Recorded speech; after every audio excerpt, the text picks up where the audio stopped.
শেখ হাসিনার মানবতা বিরোধী অপরাধ মামলার সব বিচারিক কার্যক্রম শেষ হয়েছে। মামলাটির রায়ের তারিখ জানা যাবে 13 নভেম্বর। বৃহস্পতিবার শেখ হাসিনা সহ 3 আসামির এই মামলায় রাষ্ট্রপক্ষ এবং আসামি পক্ষের যুক্তিতর্ক শেষ হয়। সমাপনী যুক্তিতর্কে ট্রাইব্যুনালে বক্তব্য রাখেন অ্যাটর্নি জেনারেল আসাদুজ্জামান। তিনি বলেন, শেখ হাসিনা সহ তার সহযোগীরা হত্যা ও মানবতা বিরোধী অপরাধ করেছে বলেই দেশ ছেড়ে পালিয়েছেন। বলেন, এই মামলায় আসামিদের অপরাধের স্বচ্ছ ও শক্তিশালী সাক্ষ্য প্রমাণ আদালতে উপস্থাপন করা হয়েছে। পৃথিবীর যে কোনো আদালতে আসামিদের সর্বোচ্চ শাস্তি হতে পারে বলে মন্তব্য করেন তিনি।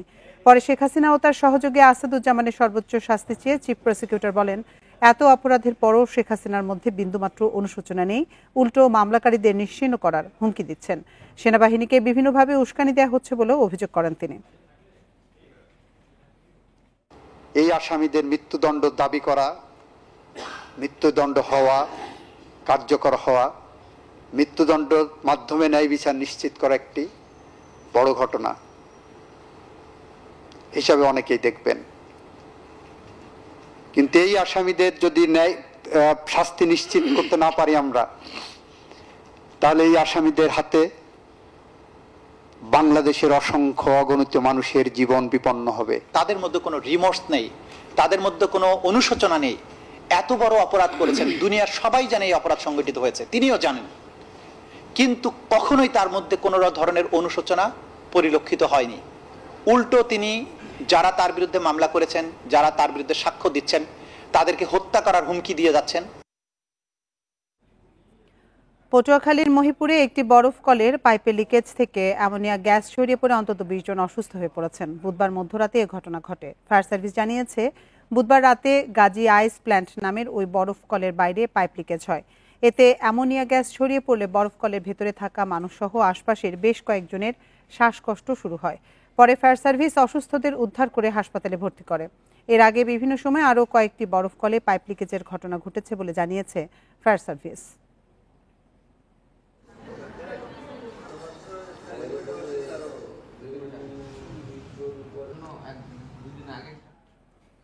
কিশোরগঞ্জে নেশার টাকা না পেয়ে বাবাকে হত্যায় অভিযুক্ত ছেলে আব্দুল আওয়াল বাদলকে গ্রেপ্তার করেছে র্যাব।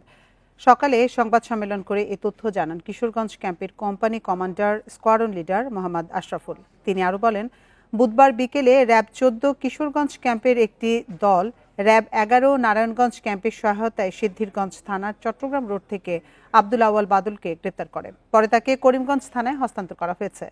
গত 17 অক্টোবর বাবা আব্দুল মালিকের কাছে মাদকের জন্য টাকা চেয়ে না পেয়ে বাবার বুকে ছুরিকাঘাত করে পালিয়ে যায় বাদল। হাসপাতালে ভর্তির পর চিকিৎসাধীন অবস্থায় মারা যান আব্দুল মালিক। এই ঘটনায় নিহতের ছোট ছেলে বাদী হয়ে বড় ভাই আব্দুল আওয়াল বাদলকে প্রধান আসামি এবং অজ্ঞাত 3 থেকে 4 জনের বিরুদ্ধে হত্যা মামলা করেন।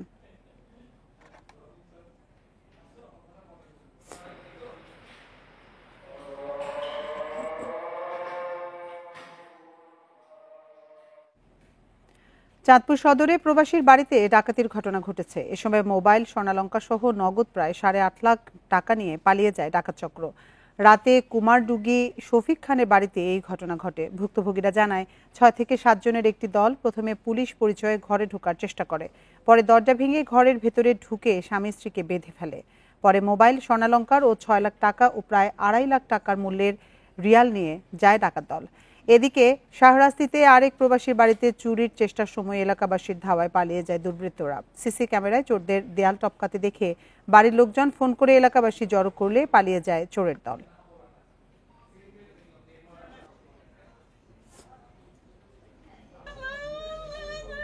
ফরিদপুরে স্বর্ণের দোকানের তালা কেটে ও নৈশ প্রহরীকে জখম করে মালামাল লুটের ঘটনা ঘটেছে। ভোরে শহরের বাইতুল আমান বাজারে এই ঘটনা ঘটে।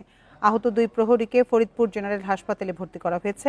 পুলিশ জানায়, বেশ কয়েকজন দুষ্কৃতিকারী স্বর্ণের দোকানের তালা কেটে মালামাল লুট করে। সিসিটিভি ফুটেজে দেখা যায়, এ সময় বাজারের প্রহরী সেখানে গেলে তাদের ধাওয়া দিয়ে কুপিয়ে জখম করে। এ সময় স্বর্ণের দোকানের একটি স্টিলের ক্যাবিনেট ট্রাকে করে নিয়ে যায়। সকালে ক্যাবিনেটটি ফরিদপুর মাগুরা মহাসড়কের কানাইপুর এলাকায় রাস্তার পাশ থেকে উদ্ধার করা হয়।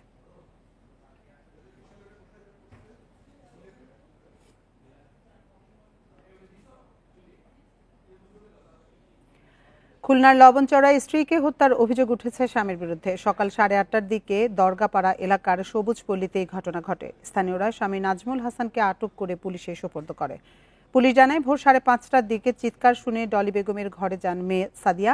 এ সময় ডলিকে রক্তাক্ত অবস্থায় বিছানায় পড়ে থাকতে দেখেন। প্রতিবেশীরা তাকে খুলনা মেডিকেল কলেজ হাসপাতালে নিয়ে গেলে চিকিৎসক মৃত ঘোষণা করেন। ঘটনার পর নাজমুল হাসান পালানোর চেষ্টা করলে এলাকাবাসী তাকে আটক করে পুলিশে সোপর্দ করে।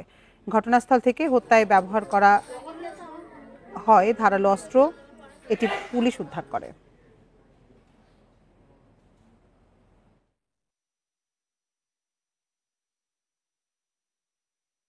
হসপিটালে যাওয়ার মধ্যে ওনারে রাস্তা দেখতে পেয়ে ওনারা জনগণের ধরে নিয়ে এসে ধরে আইনে বাঁধতে থেছে, আর তারে নিয়ে 250 বেড়ে গেছে, সে নাকি মৃত্যু হয়ে গেছে।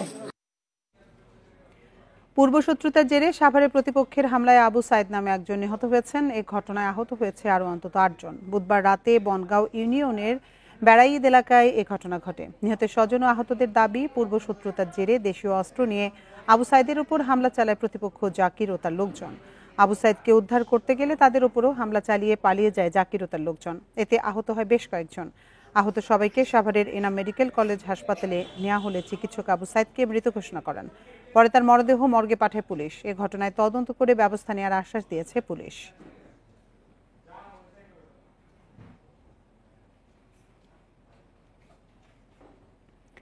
ফেনীতে গত 24 ঘন্টায় 78 জনের নমুনা পরীক্ষায় 14 জনের ডেঙ্গু শনাক্ত হয়েছে। চলতি মাসের গত 22 দিনে আক্রান্ত হয়েছে 217 জন। আক্রান্তদের অনেকেই ঢাকা, চট্টগ্রাম বা জেলার বাহির থেকে আসা। তবে এ পর্যন্ত এ রোগে আক্রান্ত হয়ে কারো মৃত্যু হয়নি। আক্রান্ত হয়েছে ফেনী সদর হাসপাতালে 9 জন, দাগনভূঞায় 5 জন এবং ছাগলনাইয়া উপজেলা স্বাস্থ্য কমপ্লেক্সে 1 জন ভর্তি আছেন। হঠাৎ ডেঙ্গুর প্রকোপ বাড়ায় জনমনে দেখা দিয়েছে আতঙ্ক। ডেঙ্গু জনসচেতনতায় জেলা ও পৌর প্রশাসন এবং স্বাস্থ্য বিভাগের পক্ষ থেকে তেমন কোনো কার্যক্রম চোখে পড়েনি।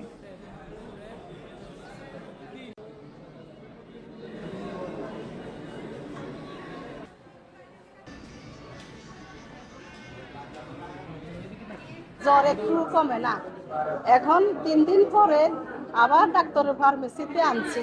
আনার পরে ডাক্তারে আমার ছেলেরে বলছে যে তুমি এখানে সদরে নিয়ে ভর্তি করো, এখানে ডেঙ্গু জ্বরের কোনো চিকিৎসা নাই। এখানে সব জ্বরের রুগী, ডেঙ্গু জ্বরের রুগী এরগুলোর লগে আমার হতে রাখছে। আমি বলছি তো, বলার পরে এবারে আমার কয় যে এরগো কোনো মশুরিও নেই, কিছু নেই। 140 জনে হচ্ছে দাগনভূঞাতে আক্রান্ত হয়েছে। এই জন্য আমরা মনে করি যে দাগনভূঞাতে একটা রেড জোন তৈরি হয়েছে ডেঙ্গুর জন্য, এবং এই ব্যাপারটা দাগনভূঞাবাসী সহ সকলেরই এটা গুরুত্ব সহকারে নেওয়া উচিত। এ নিয়ে বিস্তারিত জানাতে ফেনী থেকে আমাদের সাথে যোগ দিচ্ছেন সহকর্মী সমীর উদ্দিন। সমীর, একদিনেই 14 জনের ডেঙ্গু শনাক্ত, হাসপাতালগুলোর পরিস্থিতি কেমন দেখছেন এবং ডেঙ্গু রোধে প্রশাসনের পক্ষ থেকে কি ধরনের ব্যবস্থা নেওয়া হচ্ছে?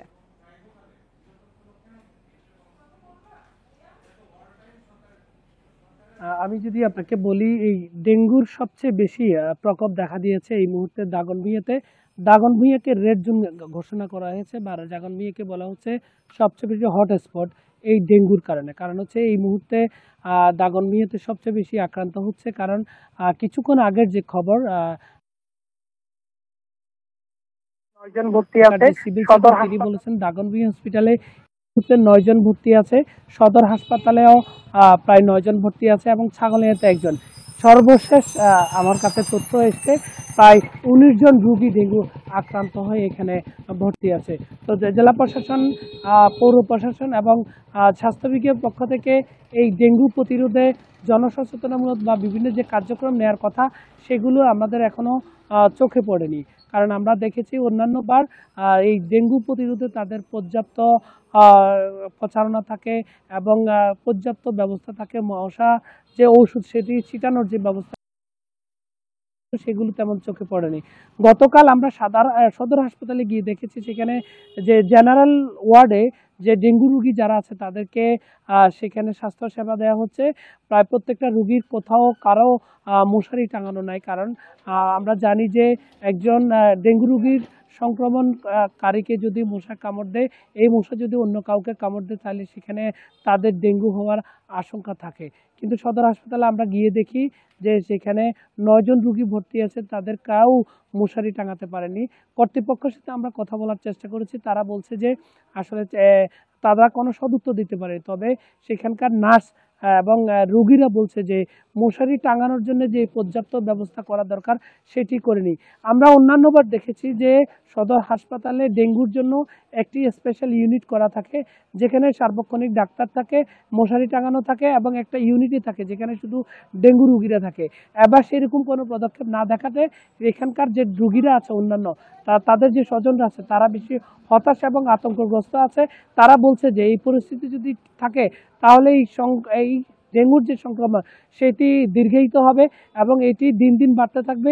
যেখানে নিয়ন্ত্রণ করার কথা সেটি নিয়ন্ত্রণ আর থাকবে না, এটি মহামারী আকারেও ধারণ করা যেতে পারে। তবে জেলা প্রশাসনের পক্ষ থেকে বলা হচ্ছে, স্বাস্থ্য বিভাগের পক্ষ থেকে বলা হচ্ছে ডেঙ্গুর সংক্রমণ প্রতিরোধে তারা অন্যান্য যে কার্যক্রম সেটি তারা করছে, কিন্তু তাদের কথার এবং কাজ দুটির সাথে কোনো মিল নেই। না হওয়ার কারণে সাধারণ মানুষ, রোগী এবং স্বজনরা তারা আসলে আতঙ্কে আছে। তারা কথা এছাড়াও আমরা দেখেছি যে সেখানে সদর হাসপাতালের যিনি আরএমও তিনি বলেছেন পর্যাপ্ত কিটের ব্যবস্থা আছে, স্যালাইনের ব্যবস্থা আছে, মেডিসিনের ব্যবস্থা আছে, অন্যান্য সবগুলোরই ব্যবস্থা আছে, কিন্তু যে তাদের যে ব্যবস্থাপনা এবং যে ময়লা আবর্জনা পরিষ্কার পরিচ্ছন্নতার কথা সেটি সেখানে আসলে তেমন দেখা চোখে পড়েনি। কারণ হচ্ছে যে ময়লা আবর্জনা পরিষ্কার করার জন্য যে আয়ারা আছে সেই চতুর্থ শ্রেণীর যে কর্মচারী তারা কিন্তু নেই। আর চতুর্থ শ্রেণীর কর্মচারীরা না থাকার কারণে তাদের যে সেবা পরিষ্কার পরিচ্ছন্ন আয়া সেটি তারা করতে পারছে না। এটি ছিল আমার কাছে ফেনী ডেঙ্গু নিয়ে সর্বশেষ তথ্য। ফেনী থেকে ডেঙ্গু পরিস্থিতি সবশেষ তথ্য জানাচ্ছিলেন সহকর্মী সমীর উদ্দিন। সহজেই স্বাস্থ্যসেবা পেতে প্রান্তিক মানুষের ভরসার স্থান কমিউনিটি ক্লিনিক। তবে পর্যাপ্ত ওষুধ ও জনবলের অভাবে অনেক ক্ষেত্রে আশানুরূপ সেবা মিলছে না। কোথাও কোথাও ক্লিনিকের ভবন দীর্ঘদিন জরাজীর্ণ পড়ে থাকলেও সরানোর উদ্যোগ নেই। ওষুধ সংকট কাটানো এবং মানসম্মত সেবা নিশ্চিতের তাগিদ সেবাগ্রহীতাদের। যশোর সদরের হাসিমপুর গ্রামের ভ্যানচালক আব্দুল হাকিম 2 সপ্তাহ আগে চর্মরোগে আক্রান্ত হন। স্থানীয় কমিউনিটি ক্লিনিকে দুবার গিয়েও ওষুধ পাননি। বেশিরভাগ রোগীরই এই অবস্থা। অনেক সময় প্রয়োজনীয় পরামর্শ না পাওয়ার অভিযোগ। চালায় খাই ভ্যান, গরিব মানুষ আমরা, কি করবো ভাই? আসি, সরকারি ক্লিনিক ছিল, আসার পরে বলেন এই 15 দিন 20 দিন পরে আসেন, আসলে ওষুধ পাবেন। যশোরের 283টি কমিউনিটি ক্লিনিকে প্রায় 8 মাস ধরে ওষুধের সংকট। চাহিদার 3 ভাগের 1 ভাগ ওষুধও মিলছে না, জানান সিভিল সার্জন। ওষুধের স্বল্পতা থাকলেও কমিউনিটি ক্লিনিক অন্য সব যে কার্যক্রম, মানুষকে সচেতন করা, উচ্চ রক্তচাপ সহ ডায়াবেটিস ও যেসব চিকিৎসা এবং পরামর্শ দেওয়া সে কার্যক্রম চলমান আছে। পিরোজপুরে 170টি কমিউনিটি ক্লিনিকেও রয়েছে ওষুধের সংকট। ঝিনাইদহের 187টি কমিউনিটি ক্লিনিকের মধ্যে অন্তত 30টির অবস্থায় নাজুক। ভাঙ্গাচোরা ক্লিনিকে সেবা নিতে গিয়ে হতাশ সাধারণ মানুষ। 10:30 টাকাটা ডাক্তার আইয়া আবার মনে করেন 12:30টা 1:45 মধ্যে চলে যায়। ঔষধ থাকতে হবে, যেটা চাইলে পাওয়া যায়। এরা তো রোগ বুঝে ঔষধ দেবে, প্রায় ঔষধে ঘাটতি যাই তো ঔষধগুলা। আমি এখানে সেবা দিতে যে আমাদের এই বিল্ডিংটা খুবই জরাজীর্ণ অবস্থা, মানে ছাদ বেয়ে পানি পড়ে, যার কারণে বৃষ্টি হলে আমাদের এখানে বসে সেবা দেওয়া খুব কঠিন হয়ে পড়ে। পঞ্চগড়ের 110টি কমিউনিটি ক্লিনিকের বেশিরভাগই চলছে একজন কমিউনিটি হেলথ ক্লিনিক প্রোভাইডার দিয়ে। বিনামূল্যে 27টি ওষুধ দেওয়ার কথা থাকলেও অনেক ওষুধই মিলছে না। একই অবস্থা নীলফামারীতেও। যেগুলো বাড়তি ওষুধ দিয়েছিল, 30-32 আইটেমের ওষুধ দিয়েছিল, ওগুলো এখন 10-12 আইটেমের ওষুধ দেয়, আর বেশি অংশ ওষুধ পাওয়া যায় না। আমার সরকারের কাছে আহ্বান থাকবে প্রতিটা ওয়ার্ডে যেন একটা করে ক্লিনিক হয় এবং আমাদের যে পুরাতন ক্লিনিকগুলো আছে সেই ক্লিনিকগুলোয় সেবার মান জানি একটু উন্নত করে। নোয়াখালীর কমিউনিটি ক্লিনিকগুলোতে কয়েক মাস ধরে ওষুধ সংকট। রোগীদের পাঠানো হচ্ছে অন্য হাসপাতালে। রেশমি নন্দী, ইন্ডিপেন্ডেন্ট নিউজ। এ নিয়ে বিস্তারিত জানাতে ঝালকাঠি এবং পঞ্চগড় থেকে আমাদের সঙ্গে যোগ দিচ্ছেন সহকর্মীরা। প্রথমে যাচ্ছি ঝালকাঠি, সেখানে আছেন আমাদের সহকর্মী আব্দুর রহিম রেজা। আব্দুর রহিম রেজা, ঝালকাঠির কমিউনিটি ক্লিনিকগুলোতে আশানুরূপ সেবা পাওয়া যায় কিনা?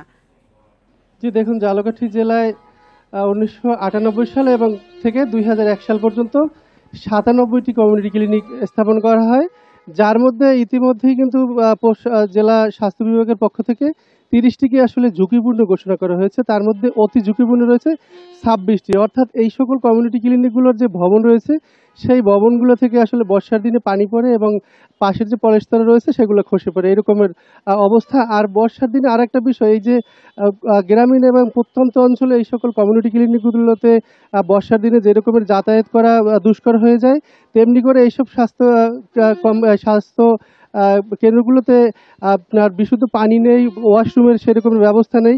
আর জনগণের সাথে আমরা কথা বলে জেনেছি যে এটা আসলে হাতের নাগালে, অর্থাৎ গ্রামীণ একদম দোরগোড়ায় স্বাস্থ্যসেবা পৌঁছে দেওয়ার লক্ষ্যে সরকারের যে উদ্যোগ নেওয়া হয়েছিল সেটি কিন্তু আসলে বিভিন্ন সময় দেখা যায় জনবলের সংকটের কারণে অথবা ঔষধ সরবরাহ সহ যারা চিকিৎসা সেবা দেয় তাদের অপ্রতুলতার কারণে কিন্তু আসলে যথাযথভাবে আসলে চিকিৎসা সেবা এবং ঔষধ সরবরাহ পাচ্ছে না। বিভিন্ন সময় আমরা শুনি ঔষধ সংকটের কথা, কিন্তু স্বাস্থ্য বিভাগের যারা কর্মকর্তা রয়েছেন তারা বলে মাঝে মধ্যে এরকমের সংকট হয়, পরবর্তীতে সেই সরবরাহ আসলে আবার এগুলো সমাধান হয়ে যায়। আর আপনারা জানেন যে ঝালকাঠির রাজাপুরে একটি কমিউনিটি ক্লিনিকে কিন্তু আসলে সাপের ডিম এবং সাপের বাচ্চা পাওয়া গিয়েছিল, এবং কিছুদিন আগে নলসিটিতেও একটি কমিউনিটি ক্লিনিকে কিন্তু আসলে সাপের বাচ্চা পাওয়ার ঘটনা ঘটেছিল।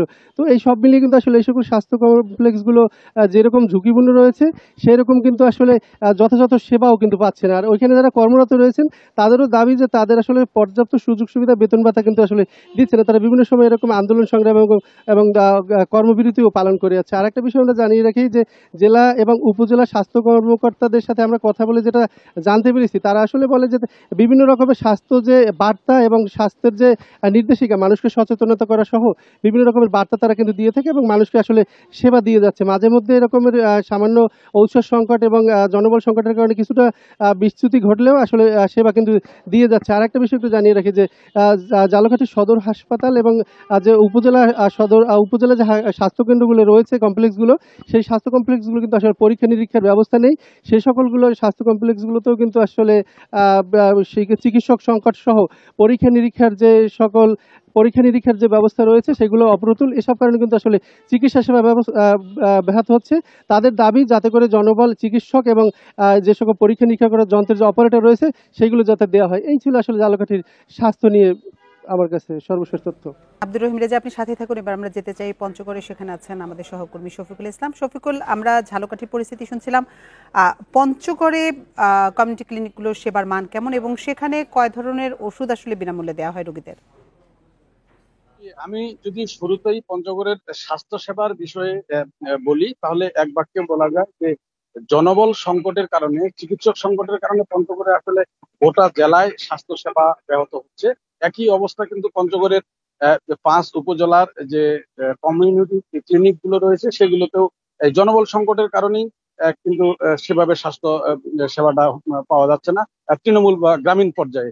আমরা জেনেছি যে ইতিপূর্বে বিভিন্ন কমিউনিটি ক্লিনিকে 27 পদের ওষুধ দেওয়া হতো, বেশ কিছুদিন থেকে সেটি কমিয়ে 20 পদের দেওয়া হচ্ছে। স্বাস্থ্য বিভাগের পক্ষ থেকে বলা হচ্ছে যে অ্যান্টিবায়োটিক সহ 7 পদের ওষুধ বন্ধ করা হয়েছে। এই 20 পদের ওষুধ দিয়ে বিভিন্ন কমিউনিটি ক্লিনিক চলছে। আর জনবলের বিষয় আসলে পঞ্চগড়ের প্রত্যেকটা কমিউনিটি ক্লিনিকে একজন হেলথ প্রোভাইডার, একজন স্বাস্থ্য সহকারী এবং পরিবার কল্যাণ সহকারী একজন, মোট 3 জন থাকার কথা থাকলেও কিন্তু আমি আসলে বেশ কয়েকটি পঞ্চগড় সদর উপজেলার সদর ইউনিয়ন সহ বেশ কয়েকটি কমিউনিটি ক্লিনিক ঘুরে দেখেছি, সেখানে 1 জন বা 2 জন দিয়েই কিন্তু এই কমিউনিটি ক্লিনিকের স্বাস্থ্য সেবা চলছে। এর বাইরে আসলে মানুষ প্রত্যাশা অনুযায়ী কিন্তু ওষুধ পাচ্ছে না। যারা গ্রামের প্রত্যন্ত এলাকায় থাকে তাদের কিন্তু আসলে পঞ্চগড় আধুনিক সদর হাসপাতাল বা কাছাকাছি বিভিন্ন স্বাস্থ্য কেন্দ্রে যেতেও কিন্তু তাদের সমস্যা হয়, টাকা খরচ হয়। তারা চাচ্ছিলেন যে তাদের বাড়ির পাশে যে কমিউনিটি ক্লিনিক রয়েছে সেখানে আসলে স্বাস্থ্য সেবা বাড়ানোর বিষয়টি তারা বারবার বলছিলেন, ওষুধ সরবরাহ বলছিলেন। আর আরেকটি বিষয় আসলে না বললেই নয় যে প্রত্যেকটা কমিউনিটি ক্লিনিকে কিন্তু এখানে মানে পরিচ্ছন্ন কর্মীর কোনো কেউ নেই। এই পরিচ্ছন্ন কর্মী না থাকার কারণে কিন্তু বিভিন্ন কমিউনিটি ক্লিনিকে আমরা দেখেছি অস্বাস্থ্যকর একটা পরিবেশ, ময়লা আবর্জনা, এক কথায় অপরিচ্ছন্ন পরিবেশে কিন্তু তারা স্বাস্থ্য সেবা প্রদান করছেন। তো আমি পঞ্চগড়ের সিভিল সার্জন ডাক্তার মিজানুর রহমানের সাথে কথা বলেছি। তিনি অবশ্য আমাকে জানিয়েছেন যে স্বাস্থ্য সেবা তাদের মতো করে যথাসাধ্য দেওয়ার চেষ্টা করছে। ওষুধ পূর্বের যে কোনো সময়ের তুলনায় এখন বেশি সরবরাহ করা হচ্ছে। এই ছিল কমিউনিটি ক্লিনিকের স্বাস্থ্য সেবা নিয়ে পঞ্চগড় থেকে সর্বশেষ।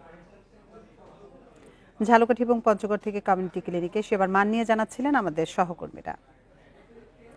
নাটোরের আব্দুলপুর জংশন থেকে উত্তরাঞ্চল ও পশ্চিমাঞ্চলে রেলের ডাবল লাইন না থাকায় ভোগান্তিতে চলাচলকারীরা, পাশাপাশি অতিরিক্ত জ্বালানি খরচও গুনতে হচ্ছে রেল বিভাগকে। সংশ্লিষ্টরা বলছেন ডাবল লাইন নির্মাণ হলে ভোগান্তি কমার পাশাপাশি বাড়বে ব্যবসা বাণিজ্য ও রাজস্ব আয়। ৭৫ বছর আগে ট্রেনে যে পথ যেতে নাটোরের মানুষের ৩ থেকে ৪ ঘন্টা লাগত, এখন তা পৌঁছেছে ৬ থেকে ৭ ঘন্টায়।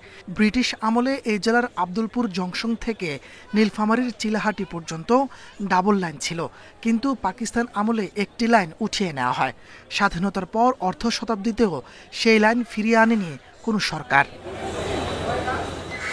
রাজশাহী অঞ্চলের সঙ্গে উত্তরাঞ্চলের মানুষের যোগাযোগ নানা কারণে গুরুত্বপূর্ণ। এছাড়া ঢাকা থেকে উত্তরাঞ্চলের ট্রেন নাটোর পর্যন্ত নির্বিঘ্নে পৌঁছালেও চিলাহাটি যেতে সময় লাগে বেশি, কারণ বিভিন্ন স্টেশনে ট্রেনের পাসিংয়ে অতিরিক্ত সময় ব্যয় হয়। রেলওয়ের কোনো ডেভেলপ উত্তরবঙ্গের হয় নাই, যার ফলে আমাদের যাত্রীদের অত্যন্ত কষ্ট অনুভব করতে হয়। এই ডাবল লাইন না থাকার কারণে আমরা বিভিন্ন সময় ভুক্তভোগী হচ্ছি, কিন্তু রেলওয়ের কোনো ভ্রুক্ষেপ নেই এটার প্রতি। আব্দুলপুর জংশনে প্রায় সময় দেখা যাচ্ছে রেল ক্রসিং এর জন্য 30 থেকে 40 মিনিট আমাদের টাইম ওয়েট করতে হয়। সংশ্লিষ্টরা বলছেন, এই রুটে 2টি রেল লাইন হলে জিডিপি প্রবৃদ্ধি বাড়বে। 50 ঘন্টা ফুয়েল পড়ে, সরকারি ফুয়েল, এইটার থেকে সেফ হবে। উত্তরবঙ্গের সঙ্গে 8 ঘন্টা যোগাযোগ বিচ্ছিন্ন ট্রেন লাইনচ্যুত হয়, তাহলে সেই ক্ষেত্রে দেখা যাবে যে ডাবল লাইন হলে আমরা আরেক লাইন দিয়ে ট্রেন সচল করতে পারবো। উত্তরাঞ্চল রুটে আরেকটি লাইন গুরুত্বপূর্ণ বলছেন রেল বিভাগের কর্মকর্তারাও। জানিয়েছেন, এই বিষয়ে ঊর্ধ্বতন কর্তৃপক্ষকে জানানো হয়েছে। গাড়ি যেগুলো বিলম্ব হয়, সেই বিলম্বগুলো ঠিক হতে আমাদের অফ ডে পর্যন্ত যেতে হয়। তা আমাদের যদি ডাবল লাইন হয়, তাহলে আমরা কোনো একটা গাড়ি যদি কোনো সমস্যায় পড়ে, আমরা অন্য একটা লাইন ইউজ করে আমরা গাড়িগুলো চালাতে পারবো। এই রুটে প্রতিদিন 25 জোড়া যাত্রীবাহী ট্রেন চলাচল করে। Independent news. খাগড়াছড়ির মাটিরাঙ্গায় ত্রিপুরা কিশোরীকে ধর্ষণের ঘটনায় 3 আসামিকে গ্রেপ্তার করেছে পুলিশ। বুধবার সন্ধ্যায় রনি বিকাশ ত্রিপুরা, ডেটল ত্রিপুরাকে গ্রেপ্তার করা হয়। সকালে গ্রেপ্তার করা হয় আসামি রিমন ত্রিপুরাকে। পুলিশ জানায়, সোমবার রাতে ওই কিশোরী আত্মীয়ের সাথে স্থানীয় অযোধ্যা কালী মন্দিরে পূজা দেখতে যায়। ওই সময় 4 জন স্থানীয় যুবক তাকে ডেকে নিয়ে ধর্ষণ করে। পরে স্থানীয়ভাবে বিষয়টি আপোষ মীমাংসার চেষ্টা করে ব্যর্থ হয়। এই ঘটনায় থানায় মামলা দায়ের করা হয়। গ্রেপ্তার 3 আসামিকে আদালতের মাধ্যমে জেল হাজতে পাঠানো হয়েছে। মামলার অপর আসামি সুমন ত্রিপুরাকে গ্রেপ্তারে অভিযান অব্যাহত রয়েছে। মাগুরায় অনুমোদনহীন খাদ্য বিক্রির অভিযোগে 2 প্রতিষ্ঠানকে 1 লাখ টাকা জরিমানা করেছে ভোক্তা অধিকার সংরক্ষণ অধিদপ্তর। সকালে শহরের জামরুলতলা এলাকায় এ অভিযানে মেসার্স ভাই ভাই স্টোরকে 30,000 টাকা এবং মেসার্স মামুন স্টোরকে 70,000 টাকা জরিমানা করা হয়। এছাড়া মামুন স্টোরকে 10 দিন দোকান বন্ধ রাখার নির্দেশনা দেওয়া হয়েছে। অভিযানে ওই 2টি দোকান থেকে বিপুল পরিমাণ ভেজাল শিশু খাদ্য, নিম্নমানের ও নকল পণ্য পাওয়া যায়। পরে এসব খাবার পুড়িয়ে ফেলা হয়। এ সময় শহরের আরও কয়েকটি দোকান পরিদর্শন করে মালিকদের সতর্ক করা হয়।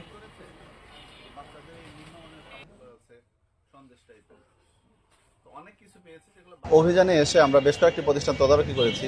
তো তদারকিকালে এ সমস্ত প্রতিষ্ঠানে বিভিন্ন নকল, ভেজাল এবং নিম্নমানের, যেগুলা কোনো অনুমোদন নাই, এই সমস্ত শিশু খাদ্য এই সমস্ত দোকান থেকে আমরা জব্দ করি এবং এগুলো ক্ষতিকর রং দিয়ে তৈরি করা, যেটা বাচ্চাদের স্বাস্থ্যের জন্য খুবই ঝুঁকিপূর্ণ।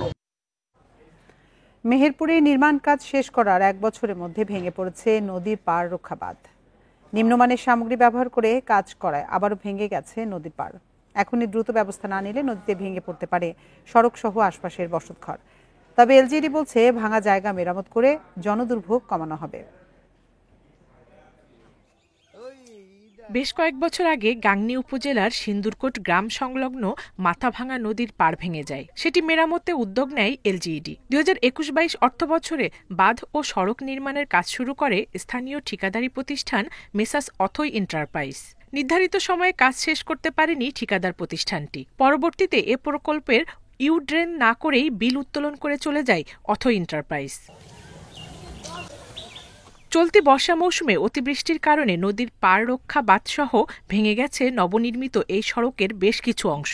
স্থানীয়দের দাবি, তড়িঘড়ি করে নিম্নমানের কাজ করায় 1 বছর না যেতে ভেঙে গেছে এ সড়ক। রাস্তাটা একটার ফালতুতে করে গেছে, খালি নাইলে পরে বাড়ির পাশে এই রাস্তাটা ওয়াইড সাথে করতে যাই, যদি এই অবস্থা করেছে তাহলে আমার ঘর বাড়িটা কি অবস্থা। কাজ করি একের ফাঁকি ঝুঁকি, কোনো ভালো কাজও করেনি। 1 বছর হয়েছে রাস্তা তৈরি করা। রাস্তা তৈরি করার মানে 6 মাস পর থেকে আবার দেখা যাচ্ছে যেমন রাস্তা সেইভাবে চলে গেছে। এদিকে ভেঙে পড়া সড়কটি দ্রুত মেরামত করে জনদুর্ভোগ কমাতে শিগগিরই কাজ শুরু করবে বলে জানিয়েছে এলজিইডি। অতি বর্ষণে রাস্তার কিছু অংশ ভেঙে যায় এবং এটা দ্রুত মেরামত করে জনগণের যাতে দুর্ভোগ কমানো যায় সে ব্যবস্থা আমরা এলজিডি কর্তৃক আমরা গ্রহণ করবো ইনশাআল্লাহ। খুলনা বিভাগ পল্লী অবকাঠামো উন্নয়ন প্রকল্পের আওতায় নদীর পার রক্ষা বাঁধসহ সড়ক নির্মাণের ব্যয় ধরা হয় ৬৬,৯৩,০০০ টাকা। Independent news. এ বিষয়ে আরো জানাতে মেহেরপুর থেকে আমাদের সঙ্গে যোগ দিচ্ছেন সহকর্মী রাজিবুল হক। এলজিইডি ভাঙা জায়গাগুলো মেরামতে কি ধরনের পদক্ষেপ নিয়েছে? তবে এই সড়কটি ভেঙে নদীর পাশে ধসে গেছে, এটি আসলে মেরামত করার মতো এখন পর্যন্ত কোনো পদক্ষেপ কিন্তু যে এলজিডি কর্তৃপক্ষ আছে তারা নেয়নি। এটি মেহেরপুর জেলার গাংনী উপজেলার যে সিন্দুরকৌটা মাথাভাঙা নদীর পাড় আছে, এই পাড় রক্ষা বাঁধটি নির্মাণের 1 বছরের মধ্যেই পাশে ধসে গেছে। আমি যদি একটু আপনার মাধ্যমে দর্শকদের দেখাই যে এই পাড়টি 1 বছর আগে নির্মাণ কাজ শেষ হয়েছে, কিন্তু চলতি বর্ষা মৌসুমে অতিবৃষ্টির কারণে এক পাশে পানি জমার পরে এই পুরো রাস্তার পার বা যে প্যালাসাইড দেওয়া ছিল সেটি ভেঙে যাওয়ার পর সড়ক শুধু দেবে বসে গেছে, যার ফলে এই যে পাশ দিয়ে সড়ক, এই সড়ক দিয়ে আসলে চলাচলের মতো অবস্থায় এখন বর্তমানে নেই। আর সাথে যে বাড়িটি আছে এই বাড়িটিও কিন্তু এই পার যদি অব্যাহত থাকে ভাঙা, তাহলে কিন্তু এই বাড়িটিও হয়তো আর রক্ষা পাবে না, বাড়িটি হয়তো ভেঙে যাবে। তবে যত দ্রুত সম্ভব স্থানীয়দের দাবি যখন এই কাজটি করা হয় সেই সময় নিম্নমানের সামগ্রী ব্যবহার করি এবং খুব তড়িঘড়ি করে, অর্থাৎ দ্রুত গতির সাথে কাজটি শেষ করে চলে গেছে ঠিকাদার প্রতিষ্ঠান। শুধু তাই না, এর সাথে ইউডেনের যে প্রকল্পের বরাদ্দ ছিল ইউডেন করার, সেই ইউডেনটিও এখান থেকে না করে কিন্তু ঠিকাদার পরবর্তীতে সময় বাড়ি 2024 সালের 4 ডিসেম্বর আসলে এই কাজটি শেষ করে ঠিকাদার চলে গেছে। তবে স্থানীয়দের দাবি যে ওই সময় যদি স্থানীয়রা যে বাধা প্রদান করেছিল নিম্নমানের কাজ না করার জন্য, তবে সেই ক্ষেত্রে এলজিডি কর্তৃপক্ষ এবং ঠিকাদারি প্রতিষ্ঠান সেটি আসলে মানেনি, যার ফলে যে কাজটি করে গেছে এই কাজটি নির্মাণের 6 মাস, এখন কাজটির বর্তমান সময় হিসেবে 1 বছর অতিক্রান্ত হয়ে গেছে, কিন্তু নির্মাণের 6 মাস পরে যে বৃষ্টির পথে অতিবৃষ্টি হয়েছে সেই বৃষ্টির কারণে কিন্তু এই যে পাশ যেটি ভেঙে পড়ে গেছে, সড়কের যে অবস্থা সেটি খুবই ভয়াবহ অবস্থা এখন। আর কিছুদিন যদি আর একটু বেশি ধসে যায় তাহলে এই বাড়িটিও ভেঙে যেতে পারে এবং এটি মেরামতের জন্য এখন পর্যন্ত এলজিডি উদ্যোগ নেওয়া হয়নি। তবে এলজিডি গাংনী উপজেলা প্রকৌশলী রোকনুজ্জামান জানিয়েছেন যে সড়কটি যেহেতু দেবে বসে গেছে, সেক্ষেত্রে এলজিডি কর্তৃপক্ষ বিষয়টি নিয়ে সংশ্লিষ্ট দপ্তরে কথা বলে যত দ্রুত সম্ভব এই সড়কটি পুনরায় মেরামত করে দেবে, তাহলে হয়তো এই দুর্ভোগ আছে সেটি হয়তো আর থাকবে না। মেহেরপুর থেকে সবশেষ তথ্য জানাচ্ছিলেন সহকর্মী রাজিবুল হক। মুন্সিগঞ্জ শহরের প্রধান সড়কগুলোর ফুটপাত, দোকানদার, হকার ও বিভিন্ন প্রতিষ্ঠানের দখলে, ফলে পথচারীদের ঝুঁকি নিয়ে রাস্তায় হাঁটতে হচ্ছে। পাশাপাশি তীব্র হচ্ছে যানজট। স্থানীয়দের অভিযোগ, দখলদারদের অব্যাহত দাপট আর প্রশাসনের ঢিলেঢালা তৎপরতায় ফুটপাত দখল নিয়মে পরিণত হয়েছে। মুন্সিগঞ্জ শহরের সদর থানা রোড, জুবলি খাল সড়ক সহ প্রধান সড়কগুলোর ফুটপাত জুড়ে বসেছে ফল, সবজির দোকান। কোথাও আবার স্থায়ী দোকানগুলো সীমানা বাড়িয়ে দখল করেছে ফুটপাত। ফলে ব্যস্ত সড়কই এখন পথচারীদের হাঁটার পথ। এতে গুরুত্বপূর্ণ সড়কেও তীব্র হচ্ছে যানজট। স্থানীয়দের অভিযোগ, নিয়মিত উচ্ছেদ অভিযান না হওয়ায় বেপরোয়া হয়ে উঠেছে দখলদাররা। প্রশাসনের অভিযানের পর কয়েক ঘন্টা না যেতেই আবারও পুরনো অবস্থায় ফিরে যায় ফুটপাত। ফুটপাতটা যেভাবে অবৈধভাবে দখল করে রাখছে বিভিন্ন দোকানদাররা, ফলের ব্যবসায়ীরা এবং এই ফুটপাতের দোকানদাররা, যার কারণে হাঁটা একেবারেই দেয়, যার কারণে মানুষের আসলে জীবনের ঝুঁকি নিয়ে রাস্তার মধ্যে দিয়ে হাঁটতে হয়। ফুটপাত দিয়ে হাঁটতে পাই না জন্য জনগণ রাস্তায় নেমে আসে আর রাস্তায় রিক্সা চায়, এত পরিমাণ যানজট হয় আমরা সঠিক টাইমে স্কুলে পৌঁছতে পারি না। মুন্সিগঞ্জ সুপার মার্কেট হইতে কাচারি পর্যন্ত আসতে প্রায় যেখানে সময় লাগে 2-3 মিনিট, সেখানে 20-25 মিনিট সময় আমাদের আসতে সময় লাগে। ফুটপাত দখলমুক্ত করতে বেশ কয়েকবার নোটিশ দেওয়া হয়েছে বলে জানান উপজেলা নির্বাহী কর্মকর্তা। বেশ কয়েকবার নোটিশ করা হয়েছে যেন ফুটপাতগুলো তারা ছেড়ে দেন। আমরা বেশ কয়েকবার নিজেরা গিয়ে বলে এসেছি তারা যেন এটা ছেড়ে অন্য কোথাও সরে যায়, আমরা এই মেসেজ তাদেরকে দিয়েছি। এবং সর্বশেষ মুন্সিগঞ্জ সদর পৌরসভা আছে, এখানে পৌরসভার যারা দায়িত্বে আছেন তারাও তাদের সাথে নিয়ে বসেছেন এবং কথা বলেছেন। শহরের সৌন্দর্য, নিরাপত্তা ও চলাচল স্বাভাবিক রাখতে, ফুটপাত দখলমুক্ত রাখতে নিয়মিত অভিযানের দাবি স্থানীয়দের। Independent news. নেত্রকোনায় সংস্কারের অভাবে 80টি মাধ্যমিক বিদ্যালয়ে ব্যাহত হচ্ছে শিক্ষা কার্যক্রম। কিছু কিছু ভবন জরাজীর্ণ হওয়ায় ঝুঁকি নিয়ে চলছে পাঠদান। দ্রুত ভবনের সংস্কার ও পাকা ভবন নির্মাণের দাবি স্থানীয়দের। জেলা প্রশাসন বলছে অগ্রাধিকার ভিত্তিতে তালিকা অনুযায়ী করা হবে সংস্কার। নেত্রকোনার কেন্দুয়ায় হাসিনা শাহিদ মাধ্যমিক মডেল একাডেমি বিদ্যালয়ের শিক্ষার্থী 320 জন। নির্মাণের 15 বছরেও টিনশেড স্কুলটির ছাদ পাকা করা হয়নি। ঝড় বৃষ্টির সময় পানি পড়ায় বন্ধ রাখতে হয় পাঠদান। একই উপজেলার গড্ডা উচ্চ বিদ্যালয়ের ভবন পাকা করা হয় প্রায় 30 বছর আগে। দীর্ঘদিন সংস্কার না হওয়ায় ক্লাসরুমে ফাটল দেখা দিয়েছে, খসে পড়ছে পলেস্তারা। দুর্ঘটনার ঝুঁকি নিয়েই চলছে শিক্ষা কার্যক্রম। ভবনের জরুরি প্রয়োজন, আমাদের পাঠদান ব্যাহত হচ্ছে, যার ফলে আমাদের এই ছাত্রছাত্রীদের নিয়ে টাসাটাসি করে আমাদের এই পড়াশোনা করাতে হচ্ছে। দ্রুত জরাজীর্ণ এসব শিক্ষা প্রতিষ্ঠানের পাকা ভবন নির্মাণের দাবি শিক্ষার্থী ও অভিভাবকদের। পাকা নেই, বিদ্যুৎ নেই, এজন্য আমরা অনেক সমস্যায় থাকি। প্রচুর গরমের মধ্যে আমাদের বিদ্যালয়ে ক্লাস করতে হয়। এই স্কুলের মধ্যে ভালো একটি কম্পিউটার ল্যাব নেই, ভালো একটি ক্যান্টিন নেই, ভালো পানির ব্যবস্থা নেই। অবকাঠামোর ত্রুটিজনিত কারণে তাদের শিক্ষার মানটাকে সেভাবে দিতেও পারছে না, নিতেও পারছে না। জেলা প্রশাসন জানায় তালিকা করে ধাপে ধাপে বিদ্যালয়গুলো সংস্কার করা হবে। নেত্রকোনা জেলায় অনেকগুলা স্কুলেরই অবকাঠামো খুব দুর্বল, আবার অনেক ভবন যেগুলো আছে এগুলো অনেকগুলো স্কুলের ভবন জরাজীর্ণ হয়ে গেছে। তাই অগ্রাধিকারের ভিত্তিতে যেগুলো একদম করুণ অবস্থায় আছে এগুলোতে যাতে দ্রুত নতুন ভবন আমরা পেতে পারি, আমরা সংশ্লিষ্ট সকল দপ্তরে যোগাযোগ করব। জেলায় মাধ্যমিক ও মাদ্রাসা মিলিয়ে মোট ৩৬১টি শিক্ষা প্রতিষ্ঠানে শিক্ষার্থী ২.৫ লাখ। এসব প্রতিষ্ঠানের মধ্যে ঝুঁকিপূর্ণ ৮০টি স্কুল ও মাদ্রাসা। Independent News. দিনাজপুরে হিলিতে ঘন ঘন লোডশেডিং, ভৌতিক বিলের নামে অতিরিক্ত অর্থ আদায় সহ বিদ্যুৎ অফিসের অনিয়মের বিরুদ্ধে প্রতিবাদ সমাবেশ করেছেন নানা শ্রেণী পেশার মানুষ। দুপুরে হিলি স্থলবন্দরের চারমাথা মোড়ে এই সমাবেশে বক্তারা বলেন, দ্বিতীয় বৃহত্তম স্থলবন্দর হিলি থেকে কোটি টাকা রাজস্ব পেলেও বিদ্যুৎ পাচ্ছেন না তারা। অভিযোগ আছে রাত দিন মিলে 6 ঘন্টারও কম সময় বিদ্যুৎ পাওয়া যায়। এতে বন্দরের কার্যক্রম যেমন ব্যাহত হচ্ছে, তেমনি ব্যবসা বাণিজ্যে বিঘ্ন ঘটছে। দ্রুত এই সমস্যার সমাধান না হলে বিদ্যুৎ অফিস ঘেরাও সহ বৃহত্তর আন্দোলনের হুঁশিয়ারি দেন বক্তারা।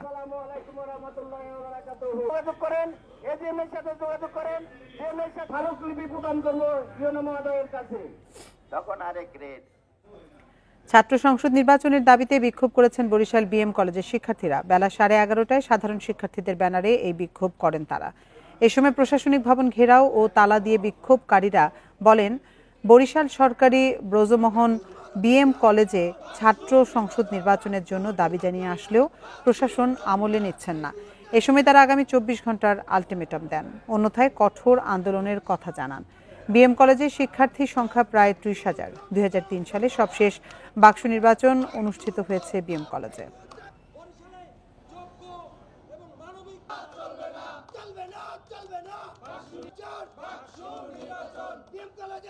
আমরা চাই অন্যান্য প্রতিষ্ঠানের মতো আমাদের বিএম কলেজে বাক্স নির্বাচন হোক।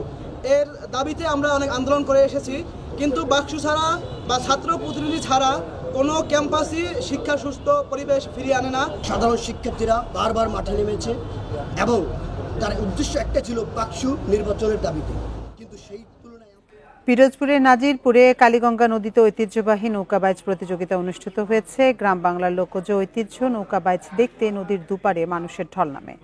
শাখারিকাঠি গ্রামে সার্বজনীন শ্রী শ্রী শ্যামা পূজাকে কেন্দ্র করে স্থানীয় যুবকদের উদ্যোগে এই নৌকাবাইজ প্রতিযোগিতার আয়োজন করা হয়।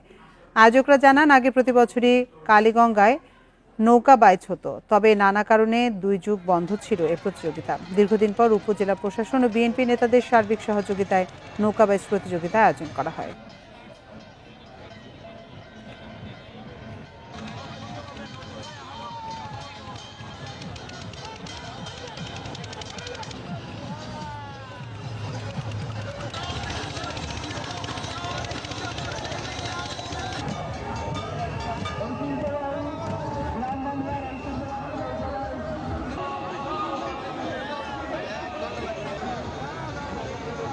অনেক বছর পরে হয়েছে, তো আমরা সবাই অনেক সুন্দরভাবে এনজয় করছি। এরকম সামনে প্রতি বছর আমরা দেখতে পারি, এটা আমাদের সবার কাছে কাম্য। গত 17 বছরে এই প্রোগ্রামটি কিন্তু এই অঞ্চলে হয়নি। এখানে শ্রী শ্রী শ্যামা পুজো উপলক্ষে এই অঞ্চলের মানুষ এই প্রোগ্রামটি করেছে। আর এই ছিল সমগ্র বাংলাদেশের আজকের আয়োজন। ইন্ডিপেন্ডেন্ট টেলিভিশনের সব খবরে বিস্তারিত জানতে চোখ রাখুন ফেসবুক, ইউটিউব এবং এক্সে। এতক্ষণ সাথে থাকার জন্য ধন্যবাদ সবাইকে।